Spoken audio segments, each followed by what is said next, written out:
জুতা যতই দামি হোক আগে কোনটা পরতে হবে? ডানেরটা। আমি কোথায় আছি? কারাগারে। কেন? একজনের কথা দিয়ে কাজ হয় সব। খুলতে হবে কোনটা? বামেরটা। মসজিদে ঢোকার সময় কোন পা দিতে হবে? ডান পা। বিছানে শোয়ার সময় কিভাবে শুতে হবে? ডান কাতে। খুলনাতে যে বলছে যে পেশাব পায়খানার সময় শোয়ার সময় পশ্চিম দিকে পা করা যাবে না, তো শোয়ার সুন্নাত হলো ডান কাত, পায়ের সাথে কি সম্পর্ক হলো? একবার কেবলা দিকে পা করে শুবেন, কেননা শোয়ার ব্যাপারে সুন্নাত হলো কি? ডান কাত। পা কোন দিকে থাকবে এই কথা তো আল্লাহ নবী বলেননি। কেন এটা ঢুকলো? পীরেরা ঢুকিয়ে দিয়েছে, পীরেরা ঢুকিয়ে দিয়েছে। সলাতের সময় কেউ যদি শুয়ে শুয়ে সলাত আদায় করে, সম্ভবপর পাটা কোন দিকে করবে? কেবলার দিকে। এটাই বিধান। সম্মানিত দিনী ভাই বোন, শিষ্টাচার, 1 মিনিট। শিষ্টাচার। নখ বড় আছে কেটে দিতে হবে, তার নাম শিষ্টাচার। দাড়ি বড় করতে হবে, তার নাম শিষ্টাচার। মোচ কেটে ফেলতে হবে ব্লেড দিয়ে নয়, তার নাম শিষ্টাচার। বগলের লোম উঠিয়ে ফেলতে হবে, ব্লেড ব্যবহার করা যাবে না, পুরুষ নারী, তার নাম শিষ্টাচার। পেশাব পায়খানার সময় পানি খরচ করতে হবে, ঢেল টিস্যু পেপার নয়। আগে ঢেল টিস্যু পেপার পরে পানি, এটা বৈধ নয়। ঢেল টিস্যু পেপার নিয়ে 40 কদম হাঁটা নোংরামি, বেহায়াই। আবার পায়ের উপরে পা তোলা, এটা আরো নোংরামি। শরীয়ত এরকম নয়। আপনি যে 40 কদম হাঁটছেন, পায়ের উপরে পা উঠাচ্ছেন, খক খক করে কাঁদছেন, তা আপনার স্ত্রীকে ঢেল নিয়ে হাঁটতে হবে না? আপনি একাই জান্নাতে যান, ও যদি জান্নাতে, ও জান্নাতে যাবে না? আর আপনি যেভাবে হাঁটছেন, মহিলা যদি দেখে তাহলে তাকে কেমন কেমন লাগবে। আপনার স্ত্রীও যদি এভাবে ঢেল নিয়ে হাঁটে রাস্তায়, তাহলে পুরুষকেও কেমন কেমন লাগবে। দুটাই একই পাল্টাপাল্টি। ধর্ম কি পাগল হয়ে গেছে? ধর্ম কি রাজশাহী চাঁপাইনবাবগंज हवाई लड्डू? दोनों हाथ में लड्डू है, जो चाहे उसको खा ले, जो चाहे उसको छोड़ दे। বল হিসাব। ধর্ম একজনের কথা দিয়ে চলে, তার নাম মোহাম্মদ সাল্লাল্লাহু আলাইহি ওয়াসাল্লাম। শিষ্টাচার। নিচের লোম পরিষ্কার করতে হবে, ঊর্ধ্বের টাইম 40 দিন। পুরুষ নারী একই হুকুম, যা দিয়ে সম্ভব, যেভাবে সম্ভব। শিষ্টাচার। নারী পা হাতের নখে মেহেদি দিবে, পায়ের নখে দিবে, দিতে হবে। চাঁপাইনবাবগঞ্জের ভাষাতে ও তো দিবে, ওর বাপকে দিতে হবে। পুরুষেরা মেহেদি হাতে পায়ে লাগাতে পাবে না, ওদের জন্য হারাম। পুরুষের সুগন্ধি যা গন্ধ পাওয়া যায়, দেখতে পাওয়া যায় না। পুরুষের সুগন্ধি যা দেখতে পাওয়া যায়, গন্ধ পাওয়া যায়, যা গন্ধ পাওয়া যায়, দেখতে পাওয়া যায় না। এটাই শিষ্টাচার। নারীদের সুগন্ধি যা দেখতে পাওয়া যায়, গন্ধ পাওয়া যায় না, যা দেখতে পাওয়া যায়, গন্ধ পাওয়া যায় না। বিউটি পার্লারে যা কিছু আছে সে ব্যবহার করতে পারে, তবে বিউটি পার্লারে ঢুকতে পারে না, ওখানে ঢোকা হারাম। ওই মহিলার সামনে মাথার কাপড় নামানো যাবে না। শিষ্টাচার। 4টা জিনিস আপনার কাছে রেখে গেলাম, আপনি মুসলিম বোন। 1 শিক্ষা, 2 শিষ্টাচার, 3 মাথার চুল চিরুনি পরিপাটি করে রাখা, 4 ছেলে মেয়েকে পাহারা দিতে হবে, বাপের জিম্মেদারি পালন করতে হবে। আয়েশা রাদিয়াল্লাহু তাআলা আনহা বলেন, রাসূল সাল্লাল্লাহু আলাইহি সাল্লাম বলেছেন, আর রাহমু মুআল্লাকাতুন বিল আরশে, সদাচরণ আল্লাহর আরশ ধরে ঝুলন্ত অবস্থায় আছে। সদাচরণ আল্লাহর আরশ ধরে ঝুলন্ত অবস্থায় আছে। মান অসালাহু অসালাহুল্লাহ, যে তাকে নিবে আল্লাহ তাকে নেবেন। অমান কাতাহা কাতাহুল্লাহ, যে তাকে ছেড়ে দিবে আল্লাহ তাকে ছেড়ে দিবে। যার সদাচরণ আছে তার আল্লাহ আছে, যার সদাচরণ নেই তার আল্লাহ নেই। বুখারী মুসলিম। আবু হুরায়রা রাদিয়াল্লাহু তাআলা আনহু বলেন, রাসূল সাল্লাল্লাহু আলাইহি সাল্লাম বলেছেন, আর রাহমু শুহনাতুন মিনার রহমান, সদাচরণ রহমান থেকে নির্গত হয়েছে। সদাচরণ রহমান থেকে নির্গত হয়েছে। রহমান বলে, মান অসালাকে অসালতহু, মান কাতাকে কাতাতহু। এই সদাচরণ শোনো, তোমাকে যে নিবে আমি আল্লাহ তাকে নিব, তোমাকে যে ছেড়ে দিবে আমি আল্লাহ তাকে ছেড়ে দিব। সদাচরণের নেকি বিচারের মাঠে সবচেয়ে ভারী। সদাচরণ। সদাচরণ কি জিনিস? রাসূল সাল্লাল্লাহু আলাইহি সাল্লাম বলেন, 4টা জিনিস আছে যার, সবকিছু আছে তার। জান্নাত আছে তার, ইহকাল আছে তার, পরকাল আছে তার। 4টা জিনিস আছে যার, সবকিছু আছে তার। 1 হিফজ আমানাতুন, আমানতের রক্ষা। আমানত কি জিনিস আব্দুর রাজ্জাক সাহেব? ওই যে মসজিদের সভাপতির কাছে টাকা আছে, কালকে আমরা ইট কিনবো, সভাপতি সাহেব টাকাগুলো বুঝিয়ে দেন। সভাপতি সাহেব বলছে, সেই তো আচ্ছা দেখি, ও তো খরচ হয়ে গেছিল, এখন দেখি এ সভাপতি হতে পাবে না। রাসূল সাল্লাল্লাহু আলাইহি সাল্লাম বলছেন, তিন শ্রেণীর মানুষের সাথে আল্লাহ বিচারের মাঠে কথা বলবেন না, তারা যত বড়ই পরহেজগার হোক না কেন। তিন শ্রেণীর মানুষের সাথে আল্লাহ কথা বলবেন না, তাদের সাথে তাদের প্রতি দয়ার দৃষ্টি দিবেন না, তাদের পবিত্র করবেন না।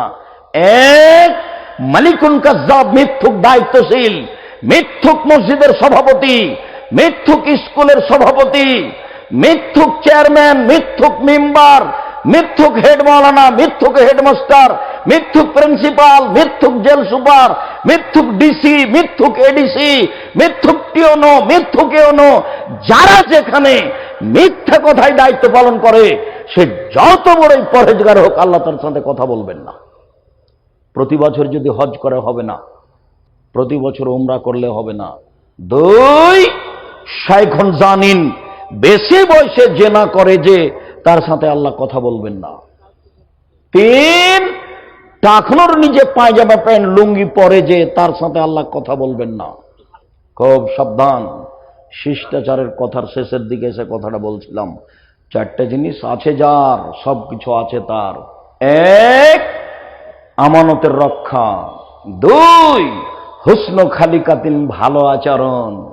তিন, সিদ্ক হাদিসিন, সত্য কথা। চার, ইফাতুমি তোয়ামাতিন, বৈধ রুজি। শ্বশুরের কাছ থেকে যে টাকা নেওয়া হয়েছে 24 ঘন্টার মধ্যে টাকা ফেরত দিতে হবে। যৌতুক চিরদিনের জন্য হারাম। জমি খুলনা শহরে হোক আর বাহিরের হোক, তোমার বাপকে তোমার ফুফুকে জমি দিয়ে দিতে হবে হাতে হাতে। তোমার দাদা মারা গেছে, তোমার বাপ ভাগ নিবে সকালে, তোমার ফুফু নিবে বিকেলে, এরকম না হাতে হাতে নিবে, হাতে হাতে নিবে। বিকেলে তোমার ফুফু নিবে, এরকম বিধান নেই। অথচ তোমার দাদা মরা 15 বছর হলো, তোমার বাপ পশু প্রাণী কুকুর শ্রীগালের চেয়ে খারাপ মানুষ। কি তাহাজ্জুদ দেখাতে চাইও, কি শিষ্টাচার দেখাতে চাইও? শিষ্টাচার বলে তার কাছে কোনো জিনিসই নেই। সম্পূর্ণ জমি বুঝিয়ে দিতে হবে, তারপরে বলতে হবে, বোন তুমি আসবে, তোমার ছেলে আসবে, তোমার মেয়ে আসবে, দুলাভাই আসবে, সব আমার বাড়িতে খাবে। আম্মা, আপনার যত জামাই আছে আমার বাসায় আসবে, আপনার মেয়েরা আমার বাসায় আসবে, আপনার নাতি নাতনি সব আমার বাসায় আসবে, চিন্তা করবেন না। আরে আপনার ছেলে মেয়ে কেন, আমার আব্বার যত বন্ধু বান্ধব ছিল সবাই আমার বাসায় এসে খাবে। তুমি যখন তুমি নিজে খাচ্ছ, আল্লাহ একজনের রুজি তোমার হাতে দিচ্ছে। যখন তোমার বউকে খাওয়াচ্ছ, তখন 2 জনের রুজি আল্লাহ তোমার হাতে দিল। তোমার ছেলে মেয়ে আসলো, তোমার হাতে আল্লাহ রুজি 4 জনের দিল। আরো 5 জন তোমার ভাগনা ভাগ্নি আসলো, সবার রুজি আল্লাহ তোমার হাত দিয়ে দিয়ে দিল। তুমি দেও তো, 6 মাস পরে দেখবে তোমার টাকা পয়সা বেশি হয়ে গেছে। হবে, এ কথাই ঠিক। তুমি মন সংকীর্ণ করো, 2 ভাই তাই মাকে ভাগ করে নিয়েছে। কোন বোকামি? তখন এক বউ তো ভালোবাসে না, তখন ঠিক মতো খাবার দেয় না, মাকে ঠিক মতো খাবার দেয় না। অথচ আমি বলেছি, দেখো 4 শ্রেণীর মানুষ জান্নাতে যাবে না। 1, বাপ মাকে মানে না যে। 2, জুয়া খেলে যে। 3, খোটা দেয় যে। 4, নিয়মিত বিড়ি তামাক জর্দা সিগারেট গোল নেশাদার দ্রব্য খায় পান করে যে। 4 শ্রেণীর মানুষ যাবে না। তার 1 শ্রেণীর মানুষ বাপ মাকে মানে না যে। একদিন তুমি ছিলে তোমার মায়ের কোলে, এখন তোমার মা তোমার কোলে। তোমার বোনেরা শ্বশুর বাড়ি চলে গেছে, তোমার বউ কথা মানবে না, এ কথাই ঠিক। কেন? তোমার মা তোমার বউকে দিন রাত গালি দেয়, এ কথাই ঠিক। গালিও দেয় খুব। কাজে তোমার স্ত্রী তোমার মাকে দেখবে না, পেশাব করাবা তুমি, পায়খানা করাবা তুমি, কাপড় পরিষ্কার করে দেবে তুমি, কাঁধে করে মেডিকেল নিয়ে যাবা তুমি, পেশাব পরিষ্কার করবে তুমি, পায়খানা পরিষ্কার করবা তুমি, গোসল দেওয়া তুমি, গা হাত মুছিয়ে দেবা তুমি। একদিন তুমি ছিলা তোমার মায়ের কোলে, এখন তোমার মা তোমার কোলে। যা যা প্রয়োজন তোমাকে তাই করতে হবে। শিষ্টাচার। তোমার মায়ের পায়ের জান্নাত, এ কথাই ঠিক। তোমার মায়ের পায়ের নিচে জান্নাত, এ কথাই ঠিক। তোমার মা দিন রাত তোমার বিরুদ্ধে বলছে, আর তোমার বইয়ের বিরুদ্ধে বলছে, মুখ খুলতে পাবো না, বলতে পাবো না। হ্যাঁ, এভাবে কথা বলিস কেন? জোরে কথা বলা নিষেধ, ওর ঘরে জোরে হেঁটে যাওয়া নিষেধ, ওর ঘরে হাত এভাবে উঁচু করে কথা বলাও নিষেধ। আল্লাহ সব নাকচ করে দিয়েছে। 5 ওয়াক্ত সালাত ইবাদতের জগতে ব্যতিক্রম সালাত, এরপরও কিভাবে আদায় করতে হবে আল্লাহ বলেননি। কিন্তু মায়ের ঘরে কিভাবে হেঁটে যেতে হবে এটা আল্লাহ বলেন, মায়ের সাথে কিভাবে কথা বলতে হবে এটা আল্লাহ বলেন, হাতখানের অবস্থা কেমন হবে সেটা বলেন, কণ্ঠটা কেমন হবে সেটা বলেন, সব আল্লাহ নিজে বলেন কোরআন মাজিদে। শিষ্টাচার, শিষ্টাচার শুরু হবে তোমার বাপ মা থেকে। একদিন রাজশাহীর মেয়র শাহ মকদম থানার ওসি সহ নওদাপাড়াতে এসেছে। আমার দিকে দেখেন, এদিকে। তো কথা শেষ হয়ে গেছে ওদের, এখন চলে যাবে। তখন ওসি বলছে এভাবে, আর আমি এরকম পাশে বসে আছি, উকিল সাহেব যেভাবে বসে আছে, তো মেয়র এভাবে দেখাচ্ছে মেয়রকে, ওসি ওসি এভাবে আছে। এখন কি করতে হবে স্যার? স্যার এখন কি করব স্যার? তো দৃশ্য দেখে আমি অবাক হয়ে গেলাম, কিরে এইভাবে তো সিলিন্ডার করবে মায়ের কাছে মানুষ, এইটা কেন এখানে? পৃথিবীতে সবচেয়ে সতর্ক হয়ে, সাবধান হয়ে, নত হয়ে, বিনয় হয়ে দাঁড়ানোর সদস্য কে? মা। এর চেয়ে পৃথিবীতে নত হয়ে দাঁড়ানোর কোনো সদস্য নেই। ভুল বুঝে মাকে একটা গালি দিয়ে কালকে মারা যাবে, আজীবন কান্নাকাটি করে ফল উদ্ধার করতে পারবা না। দেখো, যতক্ষণ পর্যন্ত পাপ না হচ্ছে ও যা বলছে তাই করবা। আমার মা বিশ্বাস করত, আমি আব্দুর রাজ্জাক যদি বলি, আমার মা যদি বলে আব্দুর রাজ্জাক চাকরি ছেড়ে দিতে হবে, আমার ছেলে চাকরি ছেড়ে দিবে, এ কথাই ঠিক। আমার মা এটা বিশ্বাস করতেন। এই কাজ করতে হবে না বেটা, যতই উপকার হোক না কেন সে কাজে আমি যদি আব্দুর রাজ্জাককে না বলে দিই আব্দুর রাজ্জাক করবেন, এটা আমার মা বিশ্বাস করত। গতিটা এভাবে ছিল, দেখেন এভাবে। কে বাড়িতে আছে? জি না। কোথায় গেছে? শিকার করতে গেছে। কখন আসবে? সন্ধ্যায়। কেমন আছো? খুব একটা ভালো নেই। ও আচ্ছা আচ্ছা, ঠিক আছে। আসলে সালাম দিও আর চৌকাঠ পরিবর্তন করতে বলিও। সন্ধ্যায়। কি ব্যাপার, বাসায় কে এসেছিল নাকি? জি হ্যাঁ, একটা বৃদ্ধ মানুষ এসেছিলেন। কি বললেন? বললেন বাড়িতে আছে। আমি বললাম নেই। বললেন কোথায় গেছে? আমি বললাম শিকার করতে গেছে। কখন আসবে? সন্ধ্যায় আসবে। কেমন আছো? আমি বললাম খুব একটা ভালো নেই। কি বললেন? বললেন যে আসলে সালাম দিও আর চৌকাঠ পরিবর্তন করতে বলিও। ওরে, তোমার উত্তর ভুল হয়েছে। উনি আমার আব্বা ইব্রাহিম আলাইহিস সালাম, তোমাকে তালাক দিতে বলে গেছে। ইলহাকি এলাহালে, তুমি তোমার বাপের বাড়ি চলে যাও। তোমার চাকরি কত বড় এটা আমার দেখার কোনো সুযোগ নেই।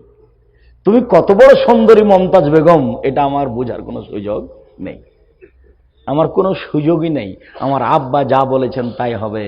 আমার আব্বা যাহাই বলেছেন তাই হইবে। তোমার ব্যাপারে আমার কোনো বিবেচনার সুযোগ নেই। এই কথা বললেন ইসমাইল আলাইহিস সালাম তার স্ত্রীকে। চলে গেলেন, কোনো পথ নেই। অনেকদিন পরে, কে বাড়িতে আছে? জি না। কোথায় গেছে? শিকার করতে গেছে।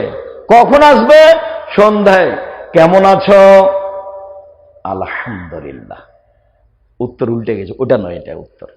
আগেরটা কি ছিল উত্তর? ভালো নেই। এখন কি উত্তর হলো? ভালো আছে। এখন একটা কথা বাড়বে, কি খাও? আল্লাহ মালমা, গোস্ত আর পানি খাই। বারাকাল্লাহু ফি লাহমিকুম মাইকুম, আল্লাহ তোমাদের গোস্ত এবং পানিতে বরকত দান করুক।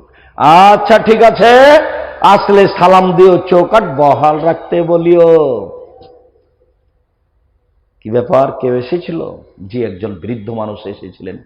কি বললেন? এই এই এই। ও, তোমার উত্তর ঠিক হয়েছে। আব্বা যখন বলেছিলেন কেমন আছো, তখন তুমি বলেছিলে আলহামদুলিল্লাহ। আমার আব্বা খুশি হয়েছেন, তোমার জন্য দোয়া করে গেছেন, বরকতের দোয়া, তোমার রুজিতে আল্লাহ বরকত দিবে। তোমাকে স্ত্রী হিসেবে বহাল রাখতে বলেছেন। তোমার ভুল ত্রুটি আমার কাছে গ্রহণীয় নয়। আমার আব্বা যাই বলেছেন তাই হবে। যাহাই বলেছেন আমার আব্বা তাহাই হইবে। বিন্দুমাত্র পরিবর্তনের কোনো সুযোগ নাই। তার নাম বাপ মা। ওলা তাওক্কান্না ওয়ালিদাইকান আমারাকান তাখরাজাম নাহালে কামালেকা। বিন্দুমাত্র বিরুদ্ধে যাওয়া যাবে না। আহাল পরিবার ত্যাগ করতে বললে করে দাও, চাকরি বাকরি ব্যবসা বাণিজ্য ছাড়তে বললে ছেড়ে দাও। তবে পরামর্শ দিতে পারো, আম্মা একটু বুঝে দেখান, এই বোমা নিয়ে যদি না চলেন, এরপরে যেটা আসবে সেটি কি ভালো বলা যাবে আম্মা? দেখেন, আপনি বুঝে দেখেন, আপনি 6 মাস পরামর্শ আমি দিচ্ছি, 6 মাস পরে আপনি সিদ্ধান্ত নেন, এটা বলা যেতে পারে। কিন্তু তার হঠকারিতা করে তার সামনে কোনো কথা বলা যাবে না, সে যতই খারাপ হোক না কেন। দিন রাত গালি দিলেও সদাচরণ এখান থেকে শুরু হবে।